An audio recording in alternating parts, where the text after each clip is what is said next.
Guess where I am? We're in Providence.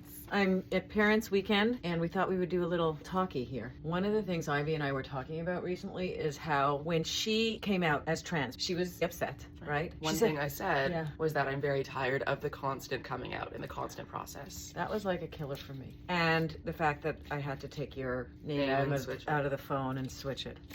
Almost 4 years ago. Right. So it's been a while. I can't even conceptualize before anymore. Right. But that still kills me. Mm-hmm. How you're constantly put in a position where, you know, you meet a friend, you meet a group of people. Yeah. There's this navigation of when do I tell them and what are they going to say? I guess since we're at Parents' Weekend, this is an interesting thing for me to bring up. Because when I was younger, I was very young when I was very, very worried about the future constantly at like 14. Which, you know, obviously is probably related to this. And maybe I didn't fully know it at the time. Right. But I used to think that college was like the place where I would be so free. I'd have so many different friends in different backgrounds. And it was like kumbaya, even though I've never been happier and I love my school so much and my program and this and that. It's not a utopia because nothing's a utopia. Well, that's the point. Mm-hmm. Nothing is a utopia. Trans or straight, whether you have chronic pain, whether you have anxiety or stress in your life about something financially, we have to overcome life. We have to overcome trauma of life. The interesting thing for college is that I see it now as like a collective sort of thing. No one's experiences or traumas are individual. Right. And you can't compare. It's also like a shared network too. We're always affecting each other and we're always metabolizing our own things in our own bodies throughout time. Even though I thought I was only going to have XYZ friends and make my own utopia, with the constant navigation of the constant sort of coming out, I guess it's been helpful in finding out, I don't want to say who my real friends are because no one's been bad, but it's been helpful in finding out who was raised and raised themselves along the lines of spiritual equality, principles of morality, empathy, and good manners. And that is what makes someone worthy of friendship to me now at this point in my life. Right. When you come out to somebody new. It's about manners. It's really about manners. Yeah. It's not just manners, because empathy is what causes the manners. I don't want someone to just have good manners and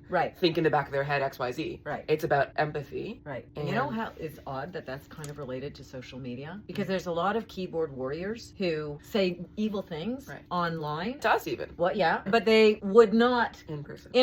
No. Right? So you're right. There is a difference between manners and empathy. Right. How are you feeling about your mountain to climb compared to 4 years ago when you said, I am tired of coming out? Right. It never stopped. But in a way, this has been helpful, you guys, in being able to share this stuff. Not only because of the feedback and cliche, but warms my heart to see like the parents of other trans kids DM and comment and things like that. Logistically, it's helped in that sometimes people will know me from online and then I won't have to tell them. Oh. Which is interesting. I hadn't thought about that. It's a slim portion, but some people. Right. But when you were in Berlin, wasn't the case. Right. Like I studied abroad this summer, which was lovely. I was on a cohort of people who I didn't know. I think this more centers on the question of like, to whom do we owe our obligations, if that makes sense? Who is worthy of me coming out? Because what does it do for you? When I saw those new people in Berlin who had no clue at the time that I was trans, it felt like I was in a little rat race of performance in some ways. When you had come out to them or prior? Prior. It felt like I was supposed to because that was the right thing to do. But I'm realizing with more time and wisdom that it's not. Trans is just a modifier. It is a term for people to understand my experience of womanhood, but I am a woman and I am a trans woman. Mm-hmm. In the same way that you are a woman and you are a cis woman. Mm-hmm. It's a modifier linguistically to help us understand. I'm starting to realize I don't just need to scream out at any new person that I am trans. It's like for some reason I think I've been socialized to feel like it's doing someone wrong to not tell them, which is wrong. Yes, okay,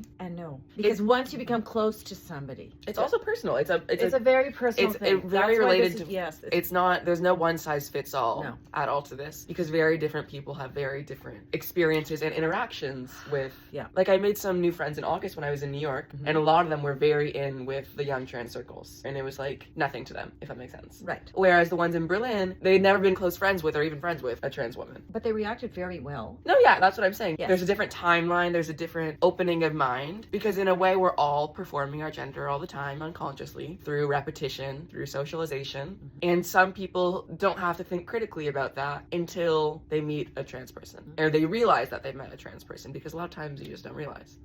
And I think I've been in conversation with even some of my trans male friends about that, who some of them are, the term is stealth, which is passing and just not talking about it. Okay, but I'm just telling you that as a parent, that sometimes scares me because people can get angry. Right. and there's a safety issue. So you have to weigh when and when not, and if not, based on their empathy that they're showing you, their manners that they're showing you.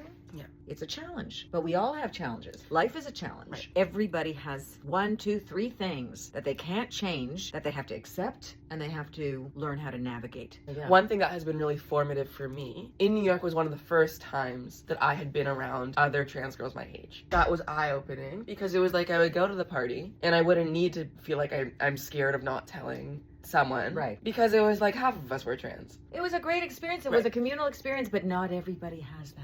Agreed. And the fact that we all have these different experiences and privileges and abilities and functions and necessities. And also disabilities and also barriers. Right. Like all these things are in tandem. Right. I think my conclusion actually is that there is no conclusion. And I know that's not a satisfying answer. And I know that's not a satisfying answer. But it's that we're all living in gray areas all the time. And if only we had the empathy to understand that the other is very much more like ourselves in so many ways. And that if trans is one of those boxes, there's 75 other boxes of different things. Do you wake up and have back pain? Do you have the ability based on your job to call in sick? All these things. Not everybody does. Right. Empathy, manners. And a strong sense of social principle, of spiritual equality and sympathy. Yeah. That's from the poet Alice Notley. She said that, actually. She's very great. And a strong sense of self. Yeah. That's from your mother. Mm. Okay. Bye, guys.